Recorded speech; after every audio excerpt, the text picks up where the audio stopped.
Good afternoon, good evening. Welcome to the Gig Stories podcast. And maybe it's a good morning to you as well. I am Alex, and I'm looking at the very handsome, respectable... Start that again. Respectable gold. I can't even blame that on being hungover or anything like Drunk. that. It's only 4:30. You're not even drunk. I've had a busy day taking Artex off a ceiling. So, hello. Wow. Living the dream.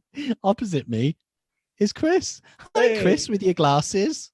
Yeah, but What's that word for? I always wear glasses. Respectable. So do I. I wear eyeglasses, according to my daughter. That's contact lovely. Not like a monocle? Yeah, well, they essentially are, aren't they, contacts? Bloody hell. I'm middle-aged. What are we talking about? This is the live music podcast, and we're talking about contact lenses. It's almost as though we're growing old and boring, Chris. Never. never. And in fact, it's an exciting week. Hey, I've bought another live gig ticket, so they're starting to rack up now. I've got a couple of tickets for local venue, the Snug in Atherton. Yeah. We've got the Pagans that Chris Hawkins mentioned. Oh, right. Who are a fantastic live band, and Lounge Society. And I believe you are going to come with me on that one. And this is very exciting. Oh, I've mentioned Turing Breaks. I've been going on about them for quite a while. This week I bought 2 tickets to see Little Sims in the Albert Hall. Woo! Wow. She's a belter. So I'm excited because it's not long now, Chris, and everything ends. Yeah, we can get back to licking the supermarket trolleys and not the assistants. I made that mistake once. No. Never again. So I'm excited. And your news, and I'm gutted that I couldn't go, you actually went to more live music this week with a friend of the pod. Hey, it was fantastic. I went to Manchester International Festival, the Festival Square, on Tuesday. And Sophie Galpin, who was episode number, I want to say 5 or 6. Say that. Anyway, she was a fantastic guest, but she was talking about Soft Lad, which is her newest project. And she was saying, well, anyway, I recorded a bit while I was there, just less than a minute. So, do you want to hear it? I want to hear it. Here he is. Here's a little taster.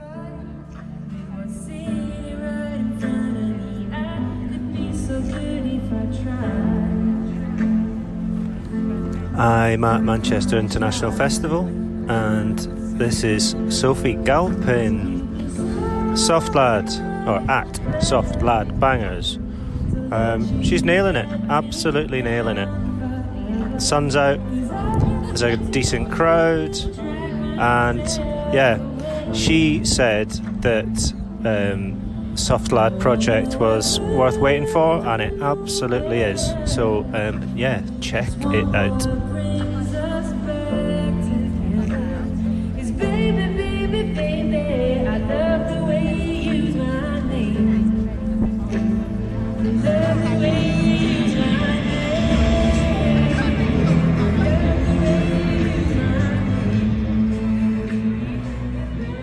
That is fantastic. I'm honestly gutted. I wish I could have been there to see her. She is so super talented, Sophie. What a musician. Well, she was there. She was there with all her pedals and her little sequencers and loops, and so she was playing guitar, or was it bass? I was quite far back actually. I didn't want to get up and go, "Hiya, it's me." Hiya. So she was on her own then, and she was sort of on her own. Playing all parts. Yeah, absolutely. But better than Ed Sheeran. I love that. Better than Sophie Galpin. Better than Ed Sheeran. Well, put it like this: I would pay money to see Sophie play. I mean, that says it all.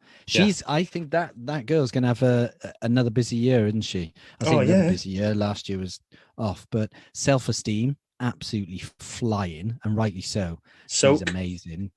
Soak. I don't know what Soak's doing. Don't know if she's got new music, but Sophie's going to be busy with those. And as Soft Lads, and as Chris mentioned there in the clip, find her on social media and follow her, because you're going to love her. And she's written 5 tracks. 5 tracks, yeah. She finished a set and said, "That's it. I don't actually have any more." But it says a lot that she just wanted to get out there and get what she had out there, and it's really strong stuff, as I mentioned. That's in that amazing short clip.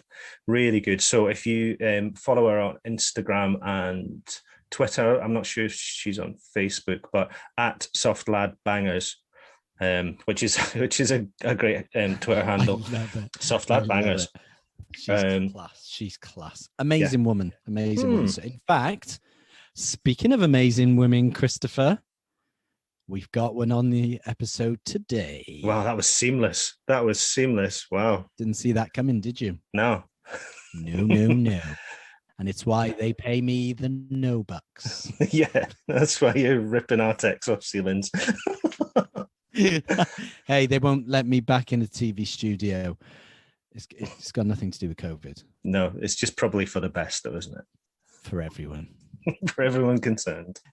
This episode, I'd say this all the time. I really enjoyed it. But I really did. Our guest is the fantastic Shell Zenner. And she just knows so much about music, but just has such an appetite for new music as well. And genuinely spends most of her time outside, this pandemic world, at small venues, finding those up and coming artists. And she's given me a heads up on, quite a few artists. She just loves new music and all genres. And I wrote a lot of notes during the interview so that I could find out various artists. And Chris has created an absolute belter of a Spotify playlist. 18 tunes. Yeah. And it is seriously strong. It's seriously strong. And as always, with every episode that we release on the Gig Stories podcast, we have a web page for each guest where we have videos, pictures, links, and they all have a Spotify. Can you Spotify? A Spotify. Oh, I said it again. Oh my God. Respectable. Spotify, respectable glasses wearing spots. Butterfly.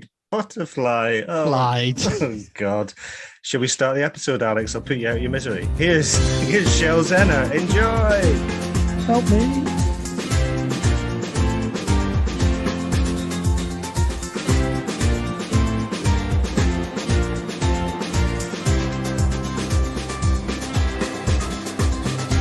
Hello and welcome to the Gig Stories podcast, the podcast that you can now by law give a quick hug to inside your house, but not dance with for fear of stuff or something like that, isn't it? So yeah, you can give it an intimate hug. Yeah, it's an intimate hug. But you can't dance. So, I don't know, it's weird. Anyway, as always, I'm still Alex and he's still Chris. And we have got the godmother of new music. Oh, yes. It's Shell Zenner. Shell Zenner from Amazing Radio Access Manchester, BBC Radio Leeds, all the radio that you could ever find. How are you, Shell? I'm good. Thanks for the talk up, the hype up, the godmother of new music. That one will stick forever from an article that I was interviewed for, I think. But it was a very nice line, isn't it? Manchester's finest. Oh, it's nice to be appreciated. You are part of Manchester's finest. It was a long time ago, and I was interviewing someone on the telly, and you should always do your homework anyway. But I do it every interview, no matter whether I know the person or not. I always just Google their name, nothing else, just the name, and flick through, because there's some belting stuff. We had Sophie Galpin on who X-Pins now, Self-Esteem. Exactly. Who I fell in solo love project, Soft Lad. Soap. I know. Yeah. Soap. She's told us to look out for Soft Lad.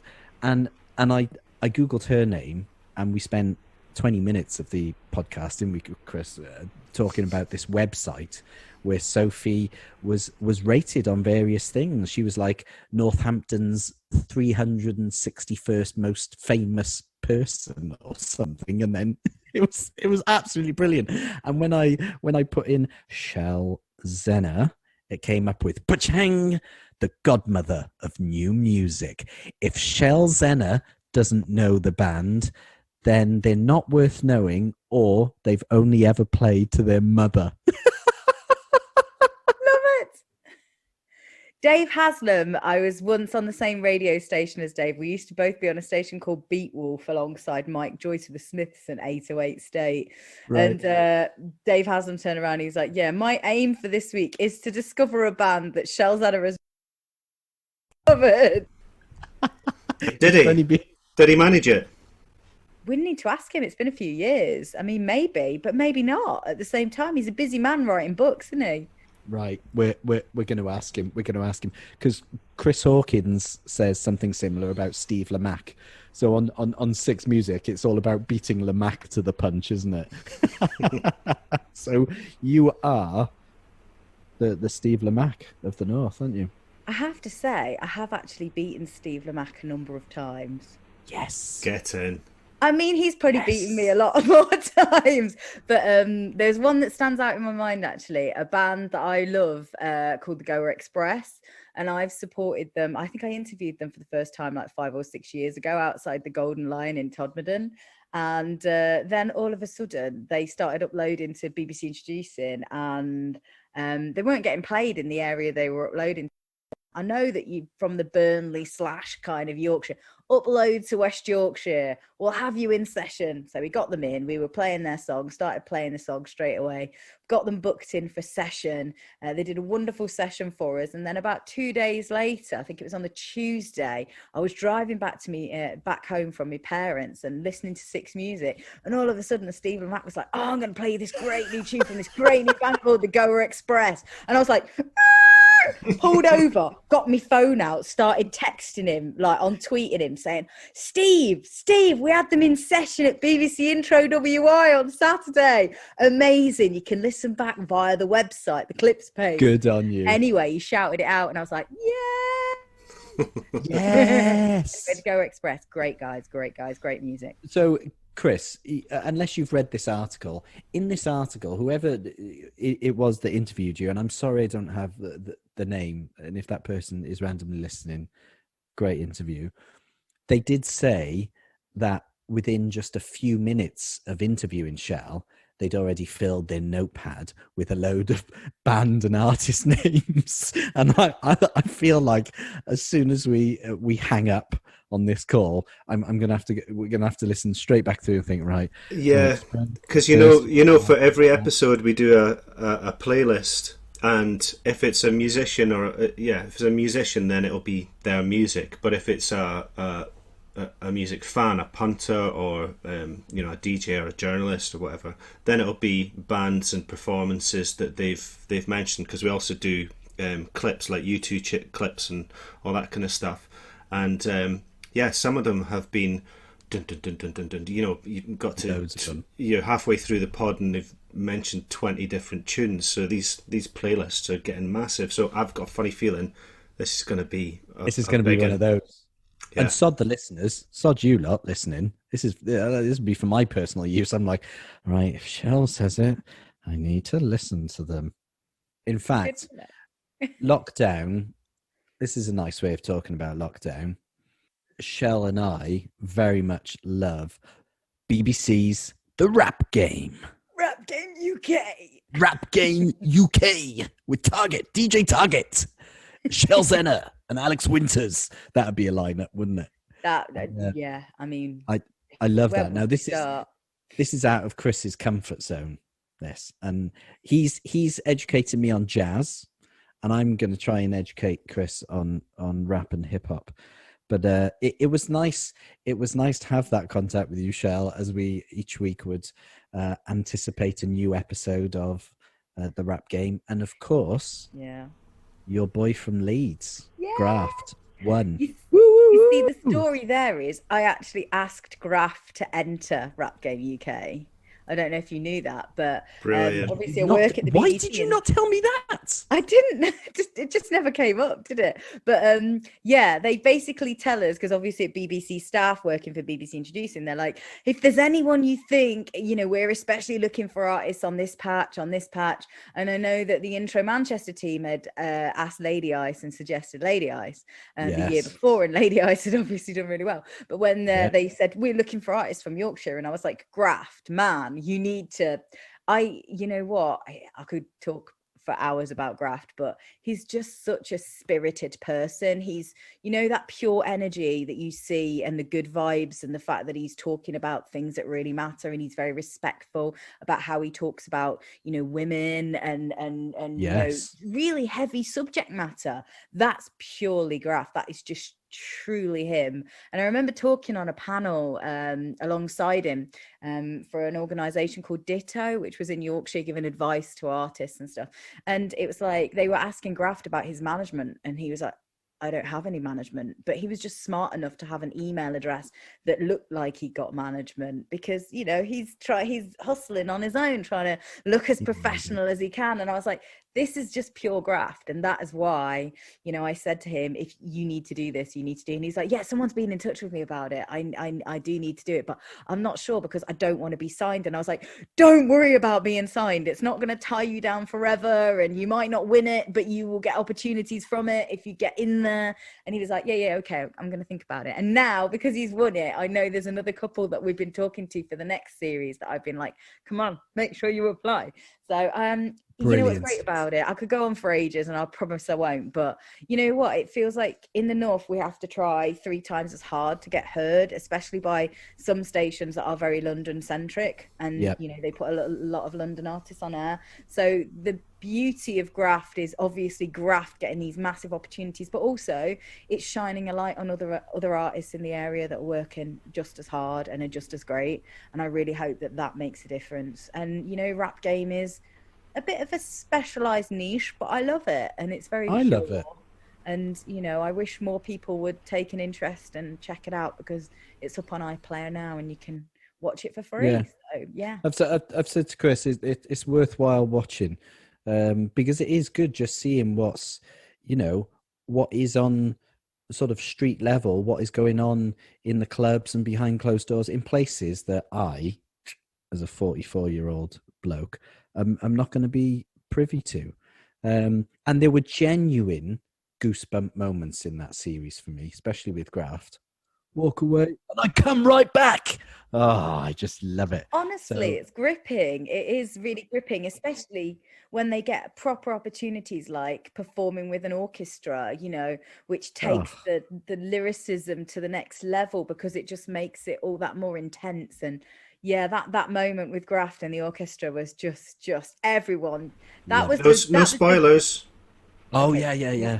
No spoilers. Yeah, loved check it and out. Fingers crossed. Fingers crossed. So we're gonna have Graft on this Gig Stories podcast. Fingers crossed. Maybe you'll have to give him a push from me. Anyway, I can do that. Busy year. You've had a busy year. You've been on the airwaves. You've been at it as usual. Has it felt different? Have you felt more pressure or expectation to find and give us new music and to play great music, or has it not? Has it just been business as usual? Well, obviously, a lot of my work has changed because there's been no events, there's been, no festivals, but there's also been opportunities. There's been, things have been done in a different way, or I've been able to learn new skills. So people have, that one of the hardest things I've learned is, it's not easy to film yourself while you're behind the camera. You know what I mean? There's certainly things that I've learned. I now have a teleprompter app, so I can read scripts on my phone as I'm recording myself. I've become I was pretty good at video editing, but I'm even better now. But I've been very thankful that a lot of my work has continued. I've been able to do most of my work, some of it in a different way, some of it not in the way that I'd prefer to do it. But, I've been able to keep my spirits up. The music that comes through the uploaders literally gives me life. Discovering new artists, you know, breathes life into me. It can change my day, it can change my mood in a second. So I'm never not going to be thankful for that. I Yeah. mean, I can't lie, it's been hard being on air. I mean, when you can't go anywhere, you can't do anything, you can't see anything. And I know you will feel the same, that when you are someone that spends a lot of time at gigs, that's how you feel connected to the music industry. You feel connected to the artists that are performing. You have that chit chat with them about how things are going, what they've got coming up, all those regular faces. Now I think about, you know, like 24-hour party people, you know, all those names that they'd mentioned, like, oh, John the Postman. And it's like that now. There's Alex the bootlegger, and do you know what I mean? There's the, you know, the certain person who works for that website, or that photographer, you know, and it's that's the way it is. And you're like, wow, we're following each other, circling each other on social media, but like seeing from a vague distance what you're doing, but not having that almost personal interaction is really weird. Yeah, And I've been missing some of the show sec guys. Just kind of not because they're normally the first people that I see when I get to the gig, and I you know, show them a pass so that I don't have to show it every single time, and and yeah, just miss having a wee chat with the show sec dudes. I mean, the promoters and the people like working in live, you know, I take my hat off to them, because they've struggled more than anybody else, as well as obviously people working in hospitality. But you know, I do feel thankful that I've still been able to do my job. But you know, talking to people and trying to talk to them when there's nothing that you can say you've done, oh, I've watched something on Netflix, isn't really the same as, oh, I've been out to such a place for great pizza, you should check this place out. So that has been at times really taxing. I have to admit, there's been times where I was like, I have nothing to say, I have nothing to offer, and I am literally just trying to survive. But do you know what? It's like the listeners at like XS Manchester, for instance, they get it. They're completely with you, and they are feeling your pain.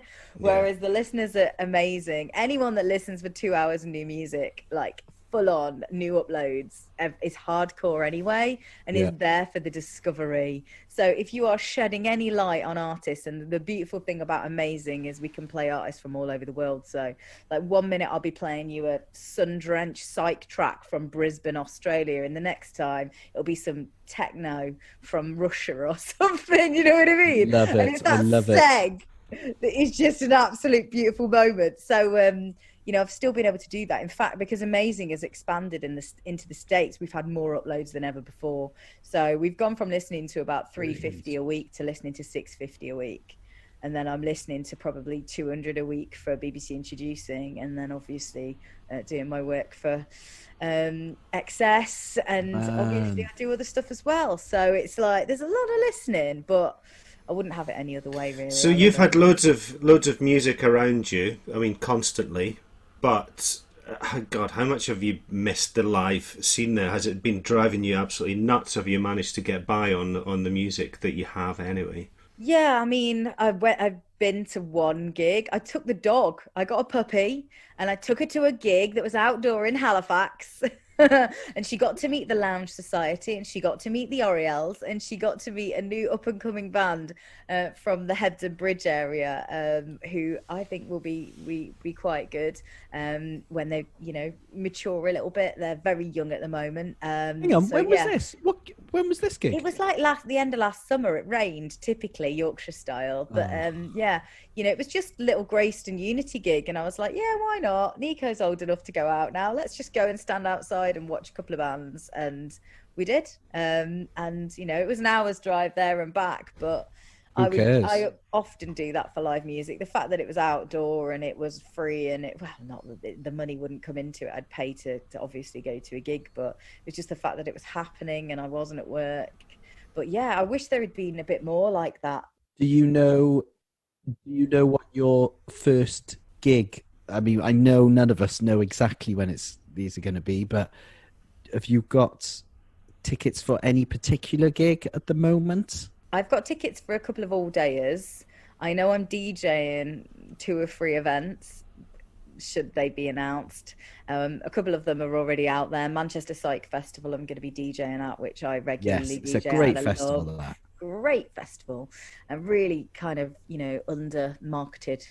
I think it should be not under marketed, but I think it should be better known than it is. Is that at the Ritz? It's at various venues, but Gareth Butterworth books it, who is one of the bookers for Now Wave now, and he's always on the money. He used to work at Band on the Wall. So I'll be DJing that, and I'm going to be DJing at another festival, Ghost Road Festival over in Leeds, which is another great all-dayer. I've got a couple of all-dayers booked in, and I've also still got tickets for things that have been cancelled and delayed, like Foals at Castlefield Bowl. You know what I mean? I'm like, please.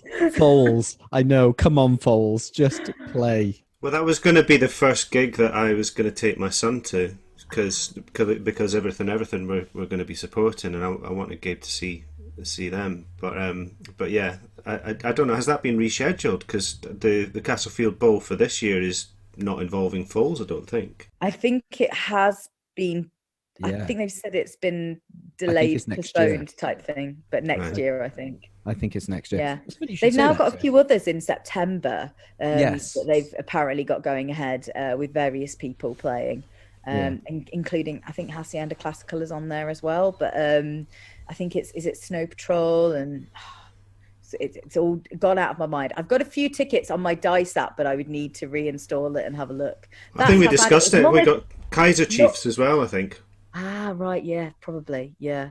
I mean, I've got a few, but I'm almost like, I don't want to look because I don't want to tempt fate. Does that make sense? I know. I didn't really have many because it was just so far ahead, or I couldn't get tickets for the gigs.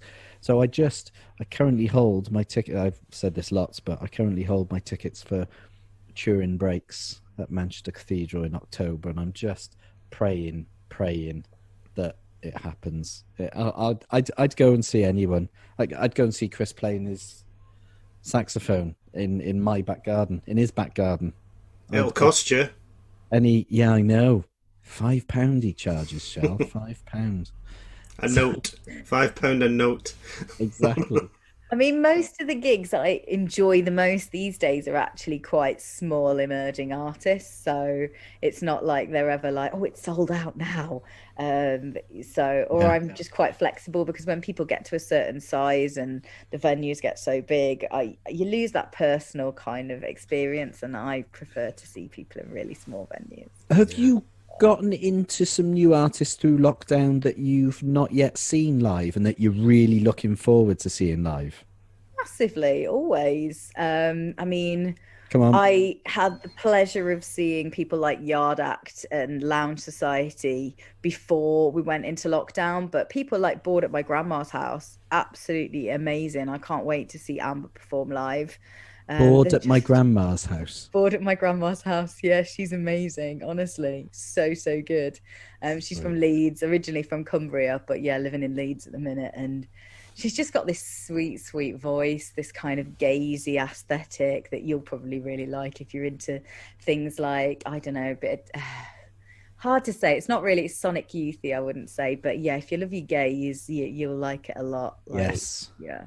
Yes, please. Okay, that's another one. Write it down, Chris. Put it in the note. Absolutely. So we are going to take you right back. And before I ask this question, it's just something that occurred to me. It's such a really odd phrase, disc jockey. So I was going to ask you to tell us about your journey to becoming a disc jockey.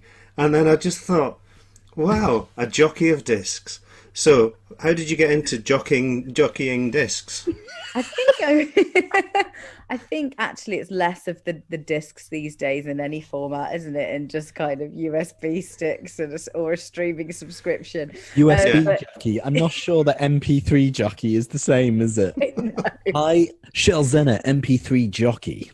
I did spot that Will Tramp, who's a well-known DJ in the Manchester area, is moving house at the moment. He's like, oh my God, trying to move house with vinyl. And I was like, yep, that's why the last time I moved, I said they can carry me out of here in a box. It's heavier than gold.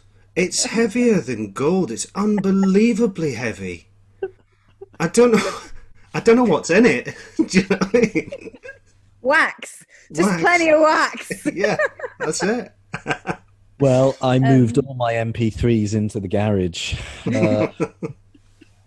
I've still got my CDs in mind. I used to have them in a Me too. shelving unit, and I was like, "Come on, this is just too much now. There's too much. Yeah. Where do I put my mini discs?"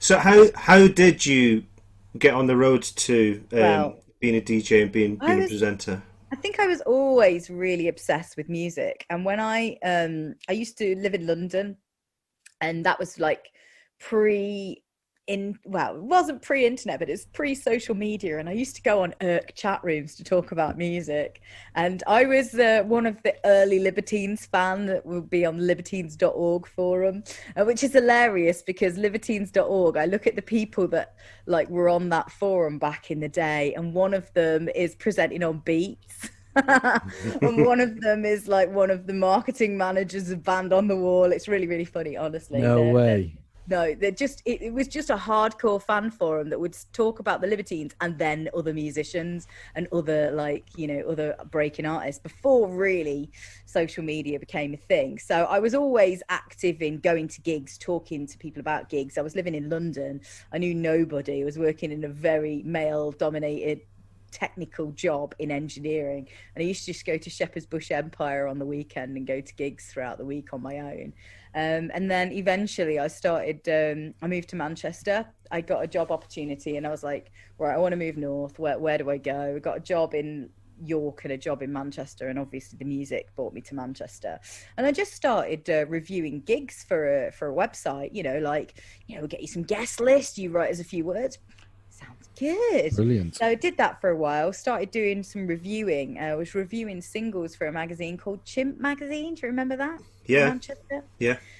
Became the correspondent for Fly magazine, the Manchester correspondent as well. Oh, for Fly magazine. Yeah. So I was doing loads of writing like that, and then eventually I just got into community radio. People, a couple of people had told me I got a really good voice, and I started off. And bless the people at Salford City Radio took a chance on me and gave me an hour a week.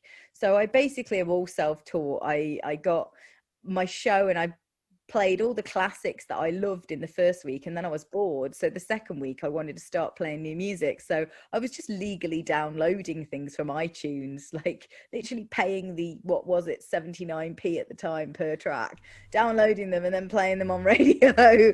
And over time I just built up, like, people would start emailing me music, and PRs wanted me on their mailing list, and I would send a mailing list around every week which was telling people what I was playing on the show. And yeah, eventually it just grew and grew, really. And I taught myself how to interview people. I bought myself a dictaphone for 43 quid off eBay, which was not radio quality, but still.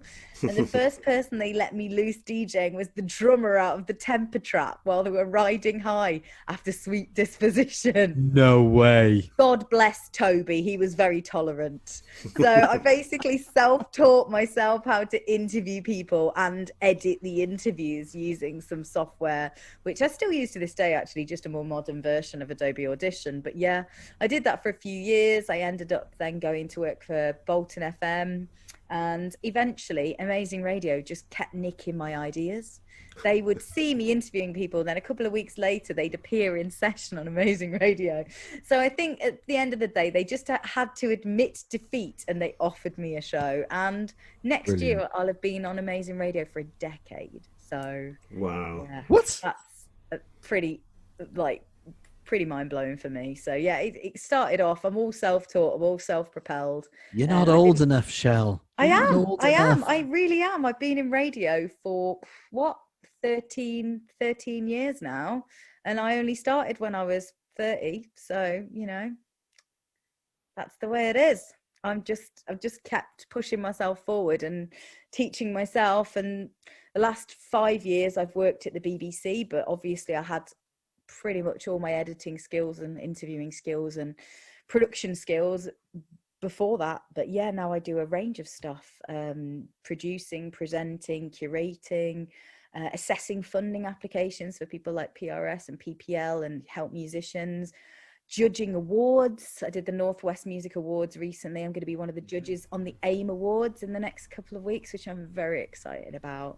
And, you know, artist development, mentoring and stuff like that, which I'm really passionate about, because, you know, there's a lot of musicians that don't feel very confident in their abilities, and I want to empower people. I want them to feel like they're as great as they are. I want them to see and feel what I see when I look at them and their music. I think we need to rename you. I think we need to get rid of the godmother of new music. I think you are the Mother Teresa of new music. I'm not perfect. Oh. I'm really not perfect. It's that blue thing you've got over your head, that cloth. I don't know what that is.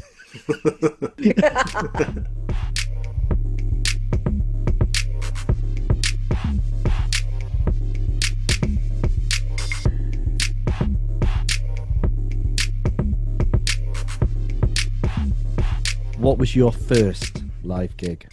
New Kids on the Block. Yes. Oh. I mean, I was watching a program the other day. I can't remember which channel it was on. It was like a BBC 4 special or a Channel 5 or something. And it was like New Kids on the Block were basically the beginning of the boy band. You know, before Don't tell the Osmonds that. You know what I mean? Don't tell the Osmonds that. Okay, that era of the, you know, when they massively really blew up. But yeah, I mean, New Kids on the Block. Sorry, let's just let that sink in for a bit. New Kids on the Block. That makes me feel so much better, because I felt daft with Michael Jackson, and we've interviewed all kinds of people, and you know, they're coming out with the Clash or the Sex Pistols or someone really cool. And I'm not undermining Michael Jackson, because let's be honest, one of the biggest musicians, but I'm so glad you just said New Kids on the Block. Sometimes, where was it? Though, we can be a little bit snobby about music. Yes. Yeah. And I'm not snobby about it. I'm like, yeah, I wouldn't really go and see them now. But wow, look how big they were. They were massive. And like when I went to Boston a couple of years ago, I was like, the Wahlburgers have got a burger chain and they do burger in a bowl. I'm going to find Wahlburgers because I want a burger at Wahlburgers. Yes. And I found it. So I'm not a snob. Where was that gig? Oh God, it was something like Birmingham NEC or something, because I grew up in the Midlands.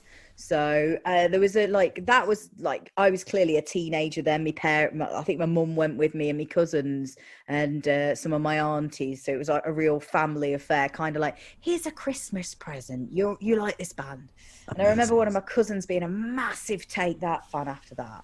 But I mean, I don't think I went to many big arena gigs, or really have been to lots of them over the years. I really found my feet after that when I got to about 17, 18 and started going to Leicester Arena, which was De Montfort University's gig space. And I saw so many acts there when I was 17, 18 and actually found a ticket. Ocean Colour Scene signed ticket. Wow. No. Whoa. Shell is holding up that ticket, and it's Friday, the 26th of April, 1996. Ocean Colour Scene. So that 96. That would have been first album still, wasn't it? Yeah. Oh, yeah. I mean, I've always been into early adopter of a lot of people. I have to say the back's also got signatures on it. I couldn't fit it on the front. Hey. Is that all the bands? The whole band? Yeah, the whole band signed my ticket, and I still have it. I've said this before, and I feel that this is a safe place because we all love and respect each other. Ocean Colour Scene were one of those bands that I just did not get. Didn't get. And I've gone back and tried to, and for some reason there's something in my brain, it just sticks. I don't think I ever went. I don't think I went to see Ocean Colour Scene. I did see them. They supported Oasis. Me too. When Oasis played at Loch Lomond in 90s, was it 96? Yeah. Oh, so bill, of course you were there. Yeah. The bill for that was Nebworth then. It was just after. Was it just after? Because check if I've got my tickets here. I had Ocean Colour Scene at Nebworth supporting Oasis as well. So I wasn't sure if they took, because at Nebworth there was 2 nights. Yeah, and I don't know. Same at Loch Lomond. They did the Saturday and the Sunday. Sorry, this is my Bible. Here it is, listeners. It's been a few episodes, in fairness, since Chris has pulled out his gig ticket Bible. Here it is, ladies and gentlemen. Look at that. How have you got them all saved like that? That's incredible. It looks amazing, by the way. It's a photo album. It's a photo album. You say incredible, Shell. It looks awesome. I wish I've got like bags and bags of tickets and passes that I've just got everywhere. But we'll get onto that. We'll get onto that in just a second, Shell. It was Oasis at Loch Lomond, Sunday the 4th of August 1996. So I think Ocean Coliseum were supporting Bootleg Beatles were amazing. They opened. Yeah. Who else was on? Beatles opened. Did Cast play? The Verve? It would have been around that time. Mannix. I think the Mannix were involved as well. I mean, it was an incredible lineup. I remember this time where I was going to Leicester Arena that I saw Cast there. I saw the Blue Tones there, Echo Belly there. I saw, oh my God, there were so many. Manson. Yeah. Stripper Vicar. One of my favourite. Wide Open Space is great. I'm just saying that album is one of the best albums ever. I've just said just a bit weird though, isn't it? It's great. It's incredibly bonkers. Because it doesn't sound like I saw them supporting the Charlatans in Swansea University Refectory, and it was before they just done what was it, Secret Lemonade Drinker, and then Ski Jump Nose or something. It was, they released some EPs before that album, and they played backlit. They played in the dark, and so you couldn't see them. You could just see their shadows. But they were playing over tracks, over drum tracks. And I was like, who are these guys? They are crazy. And then, you know, a year or so later, they arrive wearing all kinds of stuff. And that album is brilliant. I'm just going to say, Shell, genuinely, God's honest truth, I didn't know that you're the age you are. So take it as a good compliment. I appreciate that. I know many people don't. No, I thought you were below 30. Well, that's very kind of you to say. Serious. Maybe now that makes me feel like an old man. But when you were you were talking about the dates earlier, I was thinking, Shell's lying or something, or she got dates wrong. And then when you've just shown us Ocean Coliseum 96, I'm thinking, what were you, 2 when that was? So I'm the same age as Annie Mac and Lauren Laverne. Okay. No way. Yeah, it's true. We're all the same age. I think Annie Mac's super young, though. Do you know what I mean? When I listen to Annie Mac, or I see things that Annie Mac has done, I think sometimes it's more about where you're at rather than, you know, how you kind of manifest your age. Well, Alex, for a 50-year-old man, he looks really good on it. I think he's what's that? What was that signal you were doing there? You want a coffee? Right. Martini shaking that stir. There's one thing I was going to say, Shell. Those bands that you mentioned there, I'm not going to ask about those bands in particular, but I seem to remember around about that time, 95, 96, when the Britpop train was in full effect, and bands were just going, right, we're going to promote a single by a UK tour, and then the next single comes out, we'll do a UK tour. And it wasn't like every year, it wasn't even every 6 months, it was like every 4 months I was seeing these bands. But what I was going to ask was, do you remember some of the bands that were just, they never seemed to really do a massive amount of headline gigs, but you saw them so many times do in support slots? Do you, because there are a couple that I have in my head, and I was just wondering if it was the same as you when you were going in Leicester. Oh, now you're racking my brains. I mean, I remember watching a band that I thought were going to massively blow up, but never did, called Laxton Superb. Did you ever see Laxton Superb? Absolutely. I interviewed them for the Liverpool Uni newspaper when I was the music editor on that. Madness. I'm so glad that somebody else remembers them, because I actually bought I think it was an EP, and I thought it was great. And I was like, what happened? But then it was kind of like the Cooler Shakers of this world and the Shed Sevens and you know, some of the bands that are still literally around right now. But, you know, have they got to really lofty heights? No, they just have a very dedicated fan base. So every year they come out and do a dedicated tour to appease those fans. I saw Marion a lot of times, and the majority of the time I saw them, Yeah. on top of the bill a couple of times, but the majority of the time they were support. But the other band that popped into my head just as I was looking through my tickets there was Heavy Stereo. Did you ever see Heavy Oh, they were Stereo? Glasgow, weren't Yes. they? I I think. Or think was so. that Glasgow? Maybe that was it. I didn't ever know where they were Oh, from. hang on. Heavy Stereo, wasn't that Gem Archer? Was Oh, it? I think that was his band, and then he Ah, went on to Oasis because they supported Oasis, I believe. Long And Pigs as well. Long Long Pigs were Pigs, great. there's an underrated band. Like, well, obviously we know what happened to, one of the Long Pigs. yeah, exactly. Hawley. Hawley, Richard Hawley, yeah. So Heavy Oh, I Stereo. I'm was like, Googling it now. Heavy Stereo. This is the thing, though. You think that, if even if they were a band that maybe didn't climb to lofty heights, it's what they were doing and what they were working towards and where they Mm, finally ended up. I yeah, mean, you talk about going back to Ocean Colour Scene, but Steve Craddock was, I think, at that time, even then, playing in Paul Weller's band. yeah. So definitely he's by '97, I think. yeah. I Oh saw. yeah, it does. It is Gem. It is, yeah. Gem I Archer thought was the so. front man of Heavy Stereo. Right. Well, I must have seen Origin, them Durham. about 8 or 9 times, I think, over the space of They under support. 2 years. You're right. They were on the bill. They were supporting all kinds, Chris. You were right. I remember seeing them. I remember seeing Sleeper a lot. Louise Wenner. Oh, I still love her. I Amazing. think And about the words Sonia I Aurora used. Madden from Echobelly.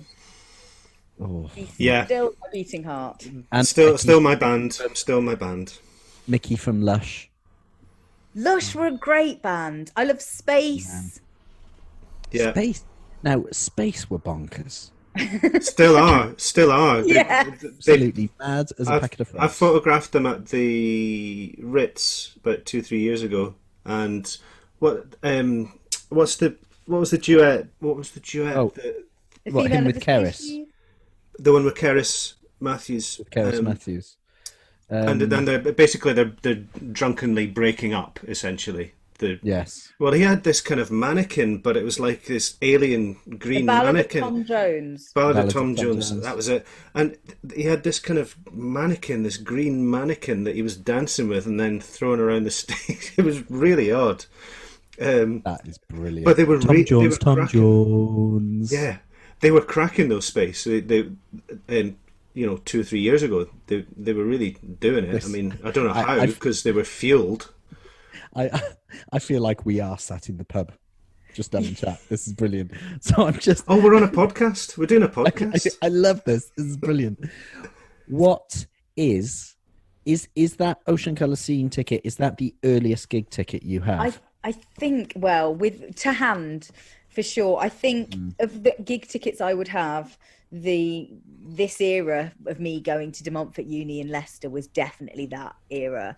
I'd be going to gigs there literally every week with one of my mates. Yeah. And that was like even before I could drive. So it was one of my mates driving me over there. So my dad was really good, actually. My dad let me go out, and I started going clubbing when I was 15 years old. And he used to drive and pick me up. And then that quickly gravitated from going from our tiny little town that we lived in Leicestershire to going to gigs in Leicester. Yeah. And then I ended up going, rave culture was around, and you started going to like proper like rave clubs and stuff. And then I went to uni in the north, and it was all about hard times. So definitely maybe was on the jukebox, and that's what you were doing. Not nice. Apparently my watch keeps wanting to interrupt. That is brilliant. That's not nice, apparently. That's not nice. What is nice is your dad. I need to give shout outs to your dad then, because my mum and He's a dad great was bloke, my similar. dad, massively. My mum and dad would let me pop off into town. We'd go to a gig at the Club Evil Bar or the university. The Great Hall was where I spent a lot of my gig times, and then I'd be on the last bus home. Now, in the 90s, and in fact, I'm just saying now as a dad, because it's just happened in the past couple of weeks, Grace, who's now 14, I've bought the ticket, but next year she will be going to her first gig Now, she might go to others this year, but it's unlikely. But do you know Girl in Red? I'm sure you do, Shell. Girl in Red. And she's so excited, and she's playing the Ritz, and there's a few of her and her girlfriends who are going, and I'm already anxious, Dad, because I'm like, she's at that age, and I'm going to take her into town and drop them off, and I'll go and sit in Gorilla across the road and wait for the gig to finish. I nearly bought a ticket for myself because I love her. And You can't do that, man. You can't do that. I thought I'd go up in the balcony and no, hide, you can't. I know. You're going to be looking over the balcony, trying to find Grace. You cannot. I forbid you. I will be there with you in Gorilla. All right.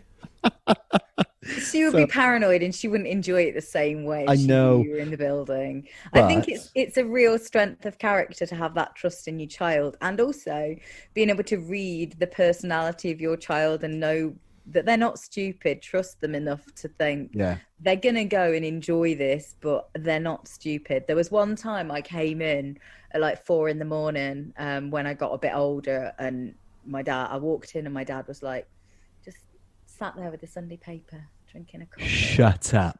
And I was like, I'm really sorry that this happened. I passed out, and my friend was ill, and there's me trying to justify it. And my dad all the bollocks serenely sat there drinking a coffee and not making eye contact with me. And I was like, God, he's so good at this. I love your dad. I love your dad. But to be honest, the real, we have had the conversation that we're going to be going to some of the same gigs, because we cross over, and I've said to her, look, you just leave me to it. Don't embarrass me, because I don't want to be around you. That's my way of coping with it. But knowing how much it has meant to me, like literally going to gigs was my life and soul, and was just everything.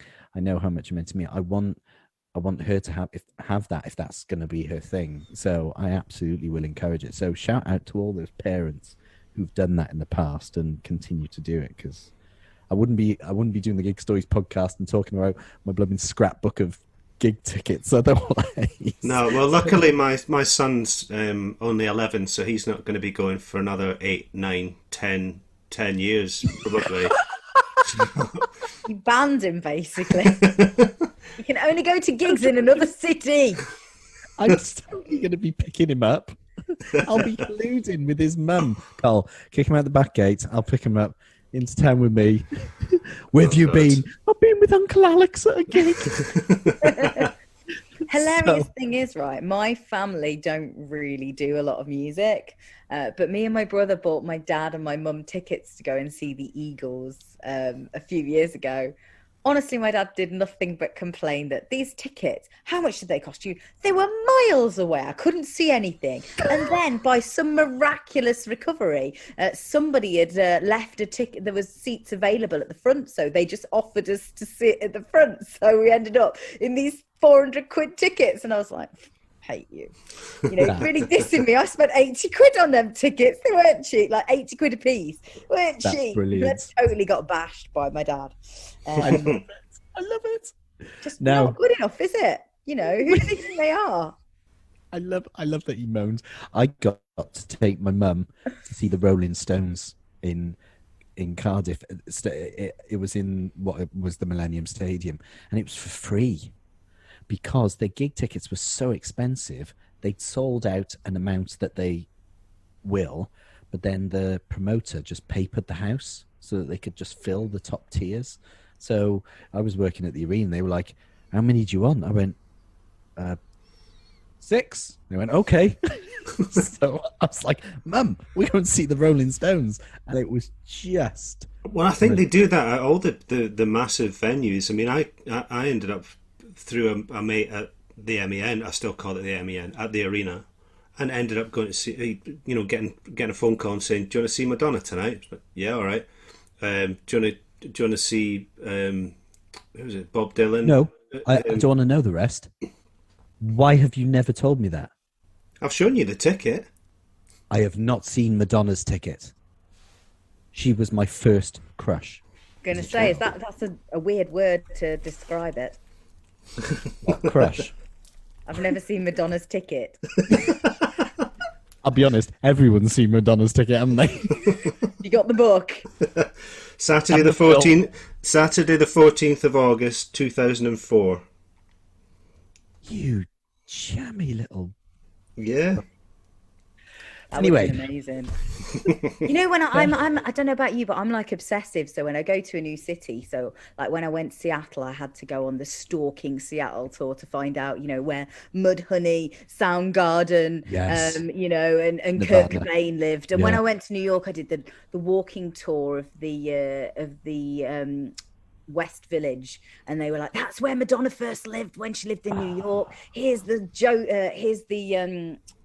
God, I've totally gone brain dead, mural." But also, I realised I was staying in the cover of Led Zeppelin's Physical Graffiti, the building. I was No staying way. in that building Wow. because they stopped outside with the record sleeve, and I was like, "Oh yeah, I'm staying in the basement."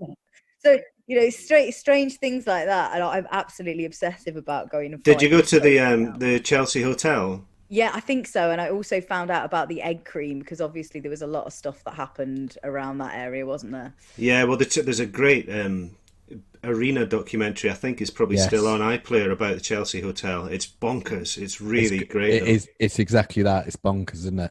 Yeah. It's completely bonkers. I don't think I'm there's gonna any watch voiceover. that. There's I'm gonna no. make a note. Yeah, there's no narration. I don't think. I think it doesn't tell you the history, but it's like a snapshot of who's there, and yeah, it's really good. Crazy.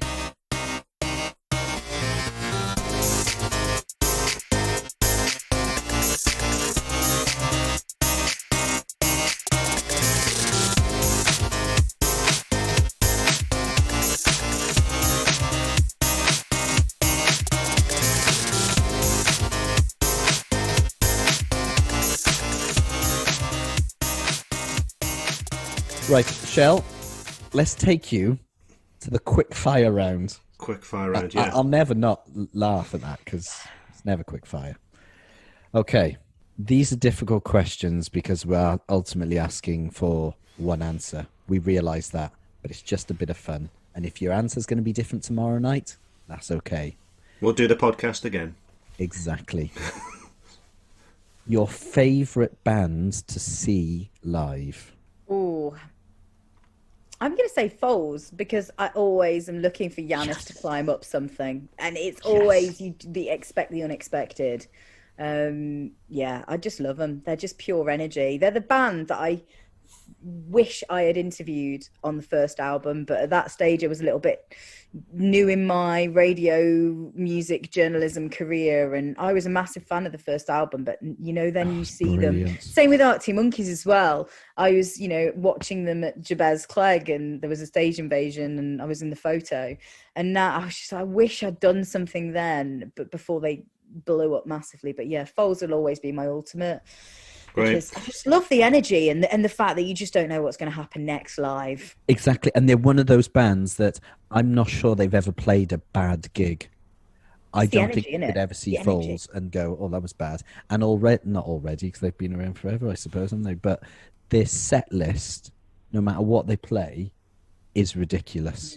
It was just incredible. Like the last couple of times I've seen them, I think I saw them at the Sugar Mill in Stoke, which was a really small gig pre-album release.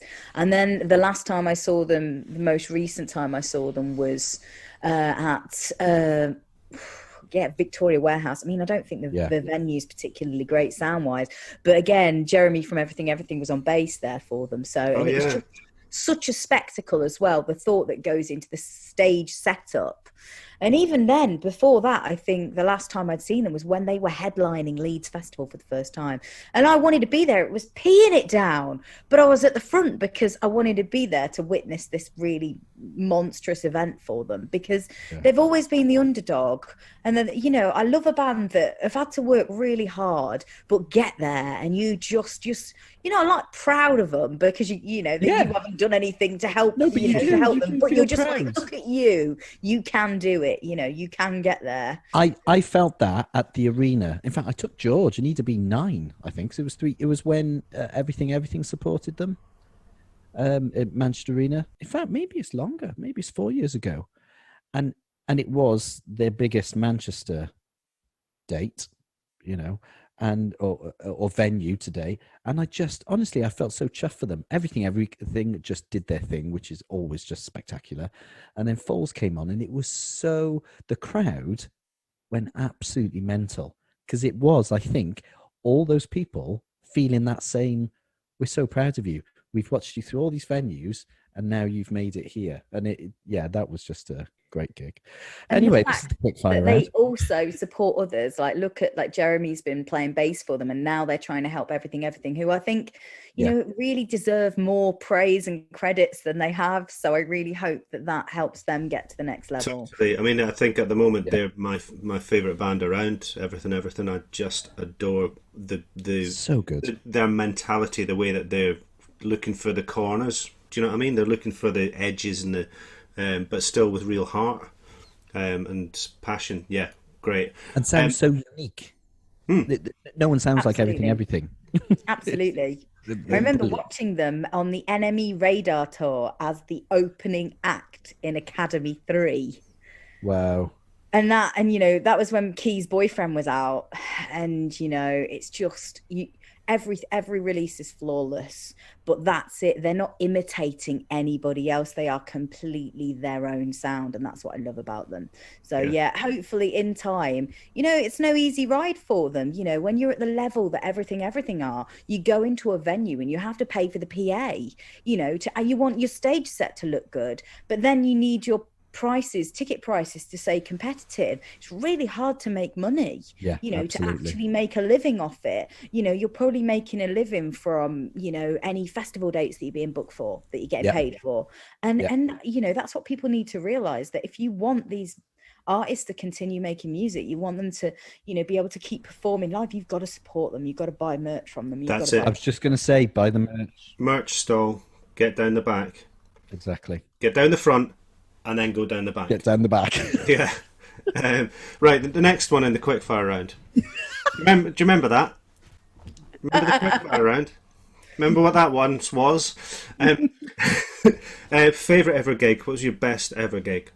Oh, okay. I'm a massive fan of the Mac DeMarco, and it wasn't technically a gig, but I saw him performing in a tree in Barcelona. Okay. Was it a festival? That's it amazing. was Primavera Festival, but it was kind of like an off-piste. And I love those kind of things where you just simply don't know what's going to happen next. And he's such a charismatic guy anyway. And it was around the release of his album 2, which is like, honestly, my fave Mac DeMarco album. It was probably about 2012, 2013, before he really kind of massively blew up. So it was like, I love that when I'm in a little secret gang and I know about something and I get close to somebody or something, and then it feels like a special moment, especially if it's been an album that you've really gelled with and that you've fallen in love with, or maybe you've fallen in love with that artist around that album. Well, if Shell Zenner doesn't know them, then they're not worth knowing. What has been your worst gig? And we let you interpret what that means. Okay, my worst gig, and I feel really sorry because occasionally I do play them on radio, but I once went to Ali Pali in London because I desperately wanted to see Kings of Leon, and Kings of Leon, really early doors first album, had sold. They'd gone on, I think I'd gone on holiday when their tour dates I've been waiting for them to tour their first UK tour, and they went on. I went on holiday, and the gig tickets sold out. Liam Gallagher had basically gone on and talked about them on NME or something. All of a sudden, the tour dates were sold out, and I was like, need to see them. So I'll go to London. I'll see them at Ali Pali. It's huge, and they're supporting Travis. Yeah. Kings of Leon were amazing. I think there was a point that the guitarist from Travis mounted the amp, and that was the moment I decided to walk out. Wow. Okay. Travis ruined it for me, and but Kings of Leon were spectacular, and they did this amazing lounge version of Molly's Chambers that I've never got over. It was just so good. I'll always love Kings of Leon. They've become, the band easy to criticize for some reason. I don't know why. feel like Coldplay's like that actually. And actually, if you think about I've the said that musicians before here, on here as well. I stand by them. They've just released their new yeah. single, which I find is very mediocre, but I will go and see them, and they are brilliant musicians, and they still have a wonderful back catalogue. It's too easy to dislike these people, and it's very People cool, apparently. people dislike them when they lose a bit of the fire in their belly, like Oasis. You're never going to have that same fire that they had indefinitely maybe, because they were nothing and they were trying to get somewhere. Noel Gallagher's not going to write the same kind of tune now, is he? And it's the kind of same thing when you look across U2 or Kings of Leon. If they sold out, even someone like Tame Impala, you've become less edgy and become more commercial. But what do you have to do to survive? Become more commercial and popular. Exactly. Yeah, And then I you're think- going to shoot people down for it. I think sometimes, I mean, I'm speaking from a photography point of view, and the 99% of gig photography, you will then retain the copyright, and it's your images of the band, and they get exposure from it, obviously, and you're publicising what they do. But I think there's only 2 artists that basically made me sign my life away for the photos that I took at that gig, and one of them was Kings of Leon, and it was because I was quite early in my photography that I said, well, yeah, because I want to put an image of Kings of Leon on my website, and I want a good one, because people will go, oh look, that's Kings of Leon, and it's a good photo of Kings of Leon that was taken by him, so he must be good. Do you know what I mean? So I signed it, and no, I wouldn't do it again. The other one was Gary. The other one was Gary Barlow, by the way. Well, say Gary need Glitter say then. no more about that, really. Yeah. I love whenever he puts something on Twitter, like now, people are just reply, like, who should I collaborate with next? And somebody replied, HMRC. HMRC. Yeah. I love it. Yeah, Absolutely or love it's it. just, yeah, nice one, Gary. Hashtag pay your taxes. It's just, Exactly. yeah. Exactly. brilliant. They're not going to let it lie. No, exactly. They're not. No. They'll never forget. Good pun. Never forget. Get in. Knobhead. Get in. Okay, next question. Now, this may not be quick fire because you're going to have to think about it. And I was just thinking about it earlier on today. What's your best ever start to a gig? Or it might be an end. So, like, I saw U2 on the Zoo TV tour, which is a very famous start, which, ironically, if you don't know it, makes it ironic. But also Supergrass. I saw Supergrass start their gig behind a curtain, and it was just Lenny, bum, bum, bum, bum, bum, bum. And everyone's there going, hang on, they're on the stage playing, but we can't see them. And as that song drops and they all kick in, the curtain disappears and the crowd just went wild. And I just realized I love it when theatrical stuff like that happens. Does one come to mind? Massively, yeah. Yes, I'm a yes. massive fan of an Icelandic band called Dead Skeletons. Now, I go to a lot of psychedelic music festivals. I've gone to a lot of psychedelic music festivals all over the world. And if you go and see Dead Skeletons, Nonny, who's the lead singer, he starts every show by doing a painting. So he's on stage and there's all this kind of weird psyche ambience going on, smoke machine, everything's dead moody. And Nonny is painting a painting. He paints the same painting at the beginning of every show.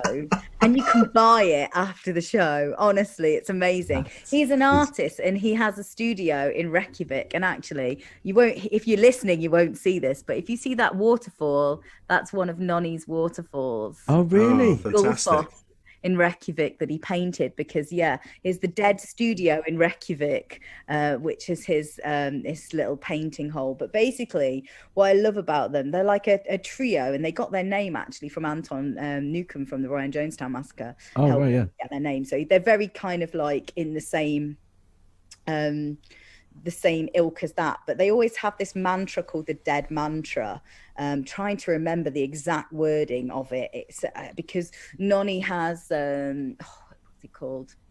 He has HIV, and he's been living a very clean life for years to try and keep his health in good check. But they have like a saying along the lines of, I'm probably going to get this wrong, but it's something like Oh no, I'm gonna have to Google it, otherwise I will get it wrong. It's called the Dead Mantra, but it's like something along the lines of, if you can't see life, those who aren't threatened by death can't enjoy life, or something along those lines. Yeah.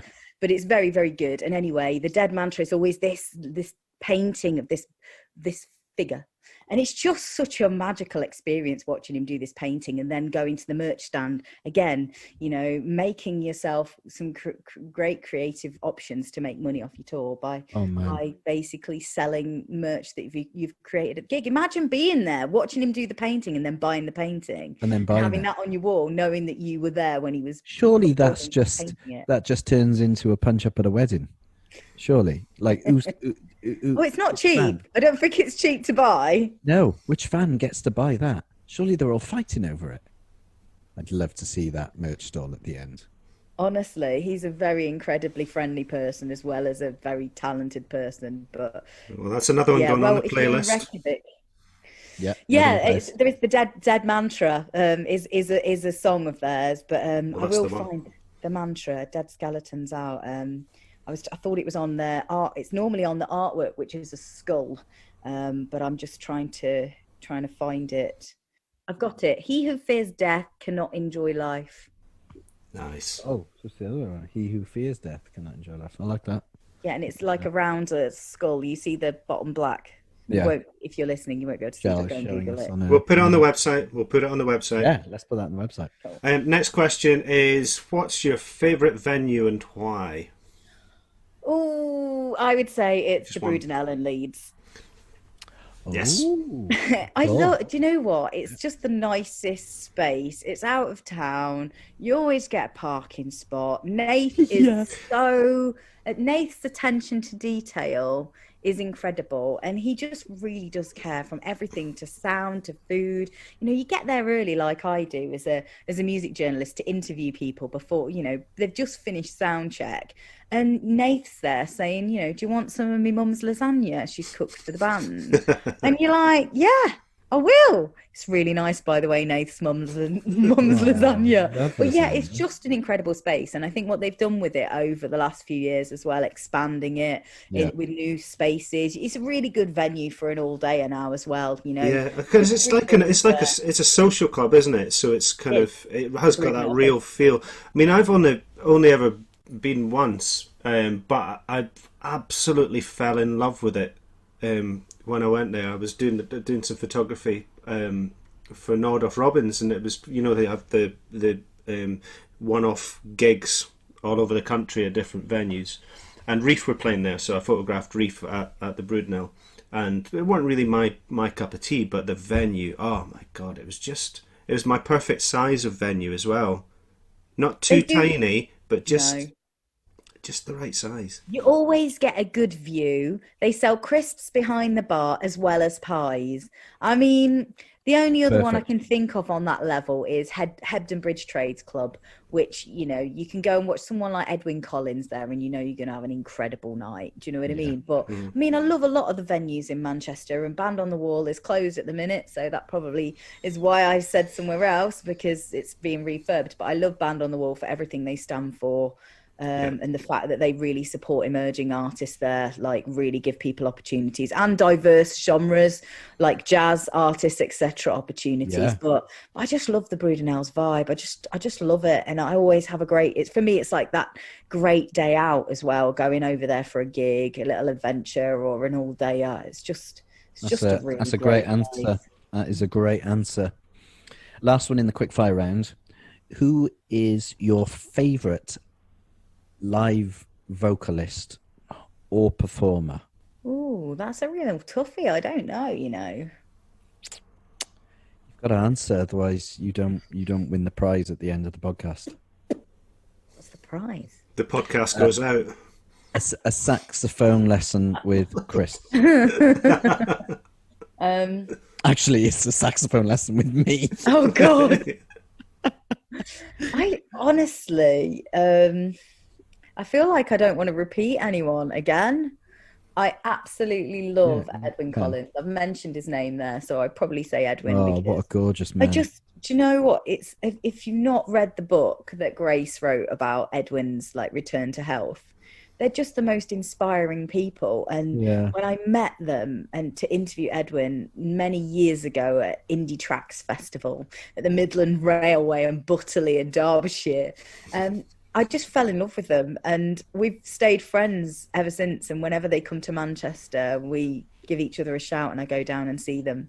Oh, And I I, love or that. if they go into Hebden or something, I just love them. And he is, you know, he's just such a legend, the unmistakable voice of Edwin. And despite, you know, his health changing and him not being able to play guitar and do some of the things, it's just his little natty sense of humor is just makes every show incredible. That's made me think of another question just really quickly, but it's not necessarily about live music. It could be.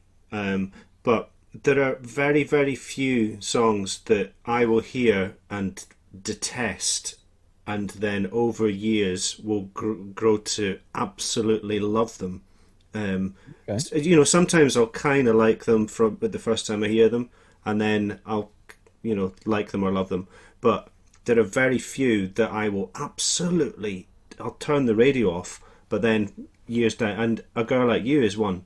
Really? Yeah, I could not bear it, and then I don't know what happened. So a flick switched to me, and I just like, oh, I get it now, and I absolutely adore it. I'm just wondering if there's a tune that you had that same experience with, because I've, you know, I think it's only that tune with me, to be honest. Not a tune, but a band. There was a point about 5 or maybe more years ago that I was like, I cannot stand Muse. Now I'm playing them on radio every week.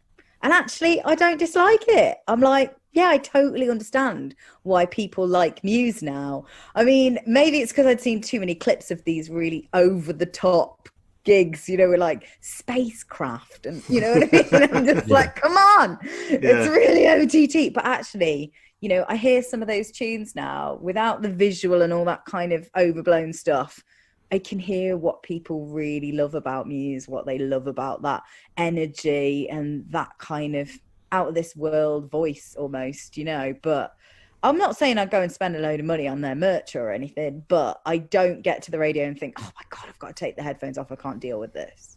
I Do you know took what I mean? my sister. I took my sister to see them at the Etihad in, you know, Manchester City Stadium, and they're fantastic. If you like a theatrical stadium performance, they're great. And in fact, one of my favorite live moments ever. So I'm a big U2 fan, and I'm unashamedly a U2 fan, because there's too people put too much on it now with, you know, individuals. Forget what they are as individuals. As a band, brilliant.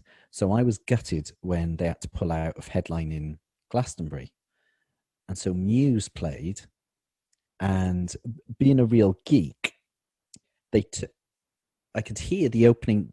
Muse started playing these opening chords, held chords on an organ, and I was like, and then the stage turned red, and I was like, oh my gosh, this is Where the Streets Have No Name, because whenever U2 play it, all the lights and everything on the stage goes red, and then The Edge walks out. And he played, and this was, you know, Glastonbury, and he played Where the Streets Have No Name with Muse. And actually, if you watch it on YouTube, we'll put a link on this. I find it really joyous because Matt and the rest of the band just can't stop smiling, and they're looking at each other going, the Edge is there playing guitar. And it's just so joyful. It's so joyful. But did you know this was going to happen? I know, it's like, no one told me this. And but I stand by Muse, especially, and I hate to be that person, but especially the first album and the first 2 albums, Sunburn is one of my favorite songs ever, and they never play it, and it winds me up. I'm like, why are you not playing Sunburn? Because it is incredible. Well, that's ironic with the state of your forehead. You've been listening to the Gig Stories podcast. So I was harsh. Alex, and he was harsh. Anyway, do you know what? We've kept you talking and talking. I honestly, I've loved this. I wish I'd gotten some red stripe and chili peanuts. I mean, I know. I'm here with my oh, lemon barley water. are we recording this, Chris? Yeah, I I think don't even so. know. Um, there's more. I've got more questions here than we've got time for. So we always finish with a live recommendation, but I'm going to scrap the fancy festival, and we're going to do this at a live event. We're going to go to an all-dayer with you, Shell. Yeah. We're going to ask you the questions that we didn't ask. Okay. I like the if only, okay, because it's like football fans talking about, who's the best, Messi or Ronaldo. Who do you really wish you could have seen live, but you can't because they're no longer with us? Oh, David And- Bowie. Oh, I have the DVD that you could buy, the David Bowie album with the Glastonbury performance. And obviously they played it again because of COVID. They played the full performance, which they'd never played in full on TV before, but I'd actually invested in that and it's just an incredible performer, when people are talking about, I need to define myself as, a man, a woman, or non-binary, or, however people are now with their pronouns. And I'm like, David Bowie didn't feel like he needed to do any of that. He was just David Bowie, and people accepted that he was David Bowie. Has there been an artist like David Bowie ever? No. No. Will there ever be again? I don't know. I'm happy to say, and I think I've said it on this podcast, I was lucky enough to be at that Glastonbury, and that is when I fell in love with Bowie. I'm not going to lie and say, I was crazy into Bowie. I wasn't. He was one of those big artists that I still, come 2000, was it 2000 or 99, that performance? 2000, I think, wasn't it? I can go and check on the DVD if you'd like. I think it was 2000. But I'd just not gotten round. I knew the songs, but I was not wholly invested. And I was brought to tears during that performance. It was just incredible from the off. It was just, what a performance. Oh, I wish you could have seen him. He was. Were there any smaller bands that you'd heard maybe a demo or heard a couple of singles and then not had a chance to see, and then they hadn't got, because there are a couple that popped into my head there which I really bitterly regret not going to see. Go on. Who, Chris? Well, one was a band called Screaming Maldini. Oh yeah, I've seen them live. They were Have great. you? I love them. Gina is incredible, and she's in a band called Before Breakfast now. Oh, is she? Fantastic. Yes, she is. What a Right, great so voice. the godmother of new music, right? Look, people call me a geek, right? Chris has just said Screaming Maldini. I've sat here with a quizzical face going, not a clue. The godmother of new music hasn't just seen them, but knows them by name and knows what they're doing now. I've interviewed them. I'm going to drop my own mic for you, Shan. There. Well, I think Who else, Chris? Who was the other one? well, I was supposed to photograph them at the where were they supposed to be playing? And they were supposed to be on the NME tour a few years. It was the Amazing Snakeheads. I really wish I'd seen them. So yeah, I think they split up, and who was it? Somebody, was it the Fat White Family or Witches? I think took their place on NME, the NME tour, really sad. I think the documentary's out on iPlayer now about Dale's life, but yeah. Yeah, because he died, didn't he? He had brain cancer. Yeah. Sadly. Yeah. What an energetic band though. They properly packed a punch. Yeah. Like on record and live. I didn't interview them. I never met them, but I played them on radio on Amazing. Yeah. Just full on, just kind of a kind of sensory overload of an experience. But yeah, never saw them live. So yeah, they were my two. The Sundays as well, maybe. But yeah, I'd like to have seen them.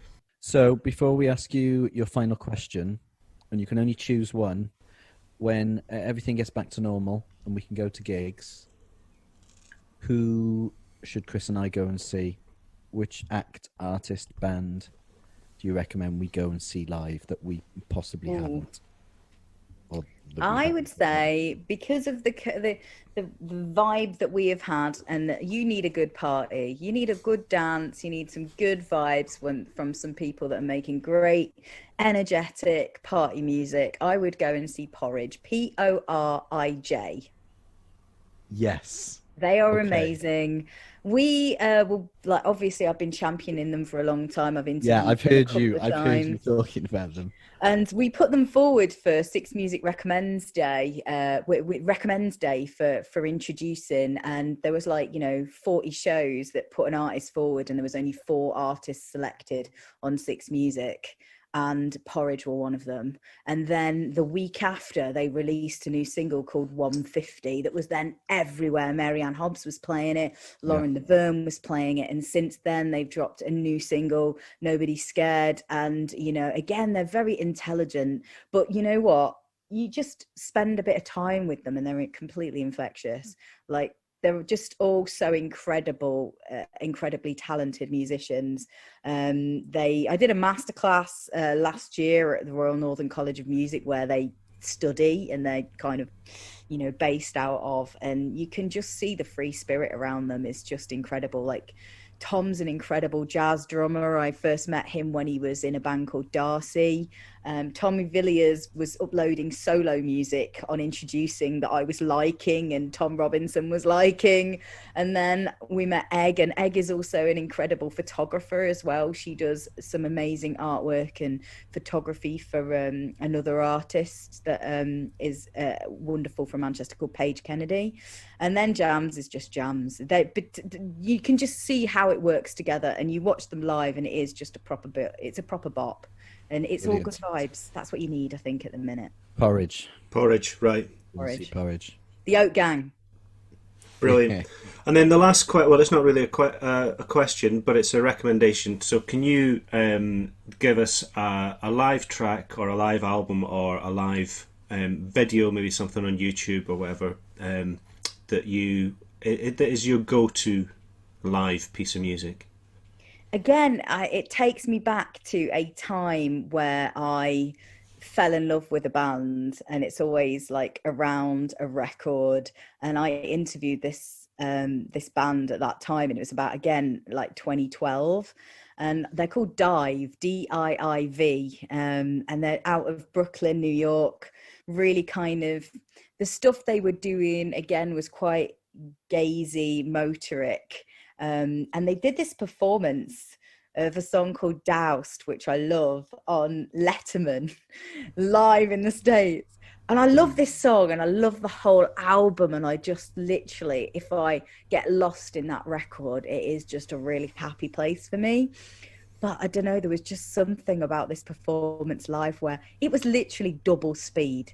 Like, the bass player had just taken it and tried to ramp up the energy. Like, you're on Letterman, you'd really want to make an impression. Yeah. Honestly, I'm listening to this track and you're like, literally, like, you feel sucked back in your chair because it's that fast. It's like double pace and they're all literally frantically playing, like, so quick. And it's really funny. It's on YouTube, and I go and look at the comments, and there's half of the people going, Jesus, that's like double the speed. Go and listen to the album, then listen to this.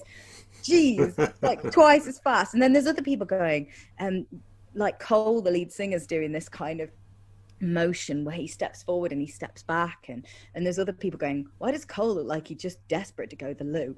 The whole video.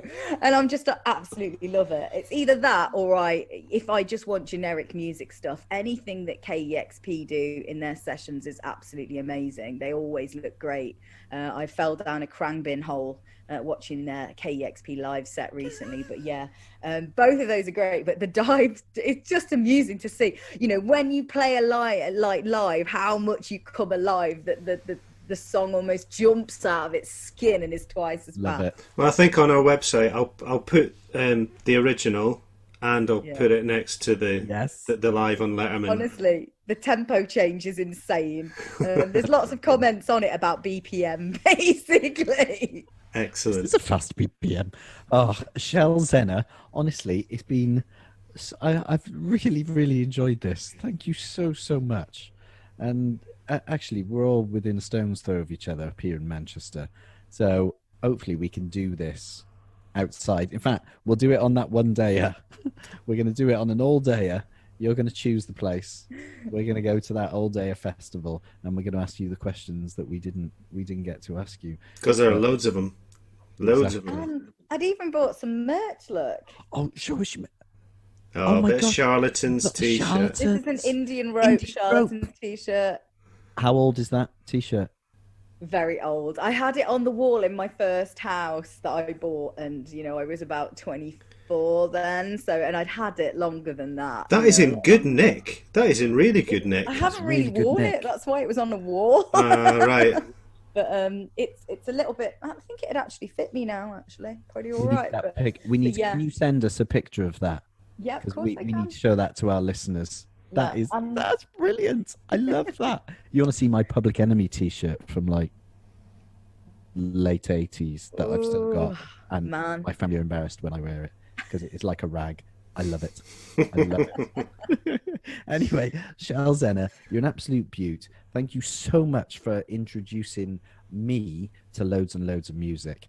And if you're not following Shell on Twitter or social media, you must, because a lot of these band names and bands that I've listened to I get from Shell, and the Amazing Radio is just that. It is honestly amazing, and you will get so many recommendations. You'll hear so much live music. It's brilliant.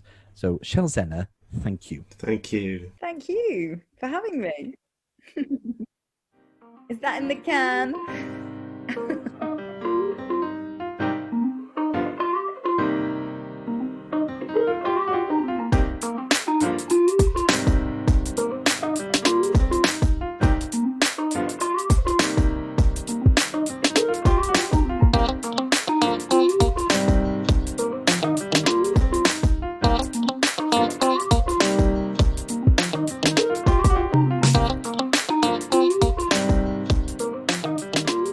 Shell Zenner. Oh, what a guest. She was brilliant. And do you know what? When I was editing that, normally you kind of cut out the odd and and kind of, just pauses and, stumbles. She's such a pro that it was like she had fully formed thoughts in her head as she was speaking. And I hardly had to do anything to edit it. No, that's a pro. She absolutely is. She absolutely is. And it is so hard for me to ignore what you've just said there, as though having a fully formed thought in your head is a new thing, Chris. That is where we're concerned. Respectable. I know, it's overrated. It's overrated thinking before you speak. Do you know what I mean? Absolutely. With our respectable Spotify. Yeah, I should try harder. Yeah. She's just wonderful. She's just absolutely wonderful. And if you genuinely want to keep up on who's who and what's going on the music scene all over, Shell is your woman. So stalk her on social media, get following, and I promise you will be introduced to some fantastic artists. The film that I mentioned, the arena film of the Chelsea Hotel, I checked and it's still on iPlayer. It is. Yeah, so it was made in 1981, and in the little blurb on the on our website, on Shell's episode page, there's a link to, I mean, you'll be able to find it anyway, but just go to our website and that will give you everything you need. It's absolutely worth watching. It's fantastic. Yeah. Fantastic. And I'm looking forward to getting to a gig and going to an all-dayer with Shell. Are you ready for it, Chris? Are you prepared? An all-dayer? Oh, can you imagine? Yes. I'd love that. What a nightmare I'll be. You might have to sneak off, mate, in an Uber and just say, "Oh, don't know what happens." I thought you'd gone. I don't know. But thank you, Shell. You are an absolute gem. And I haven't mentioned this to you, Chris, and I'm still not going to completely spoil it for our listeners because we like to keep a secret. But off the back of Shell's recommendations and something that we just mentioned in the interview, our guest on our next episode is very exciting. And I cannot wait. So make sure you download the next episode of Gig Stories podcast. And as always, find us on social media, on Facebook, Twitter, Instagram, Gig Stories Pod. And you can email us and start sending your pictures. We love seeing them. Send lots more of your ticket stubs, your merchandise. We had a great merchandise one. It was a little figure, wasn't it? Oh, a member of a band. That was, I can't remember who it was, but that was on Twitter. So hang on. That's I my need to one. I need to give a shout out to it was absolutely brilliant. They do make us chuckle. So please do get in touch, and please do us a favor. We don't say this much. Go onto Apple or wherever you download the podcast, and please give us a fantastic review, because it helps. It's not just to buff our egos. It's to help the podcast and to help people find Gig Stories more easily. So please give us a lovely review, a lovely one, okay? No unlovely ones. No, we don't like anything that's unlovely. No, we don't like unlovely ones. No. So Alex Turner on Twitter, Arctic Monkeys, not that Alex Turner. He posted a whole heap of merch, and it included a darkness sponge. That is brilliant. A Frank Side Bottom Zippo lighter that says "Keep away from cardboard" on the back. I love Frank Side Bottom. Some Black Crowes playing cards, Queens of the Stone Age matches, loads of rolling papers from Black Crowes, Sleaford Mods, St Vitus, Deftones. Yes. Yeah, it's just the most random bunch. So thanks, Alex. That was great to see all that stuff. I love random merchandise. Love merchandise. And a reminder, you can get merchandise from whatever bands you like, but especially the smaller artists who are really having to fight in these times to stay afloat and keep doing what they love. Please buy a t-shirt, buy something from them, buy a box of matches or whatever it may be, and help keep them going. Oh, I meant to say, I had a good weekend last weekend, Sunday. I photographed a band. Oh, an actual band. Tell them, Christopher.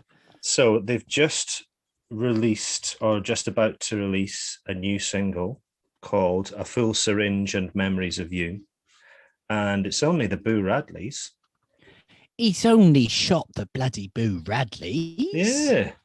So and Chris's picture is all over. So if you've seen a picture of the Boo Radleys this week, because it's been on Pitchfork, Enemy, all over, that's Chris's picture. Yeah, the boy. You thought I was lying when I said Chris is a photographer. Oh no, he takes pictures with a proper camera and all kinds. Yeah, so that was really lovely. And just as I was packing the car up outside the rehearsal studio in Ancoats, I could just hear them rehearsing a tune, and I just stood there outside and had a wee listen.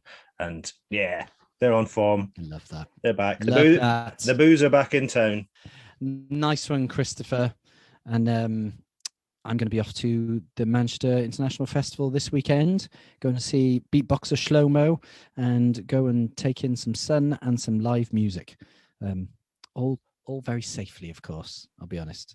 Yeah. My kids all want to stay socially distant from me anyway. That's just the norm. So no change there. That's the old normal. Exactly. That's the old normal. So thank you so much for your support, everyone. Share the podcast with your family and friends. And we'll see you next time for a very exciting episode. Leave that in. Bye. That is the best way to finish it.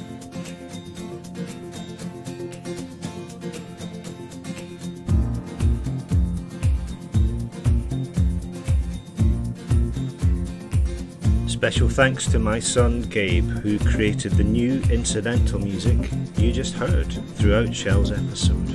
Nice one, mate.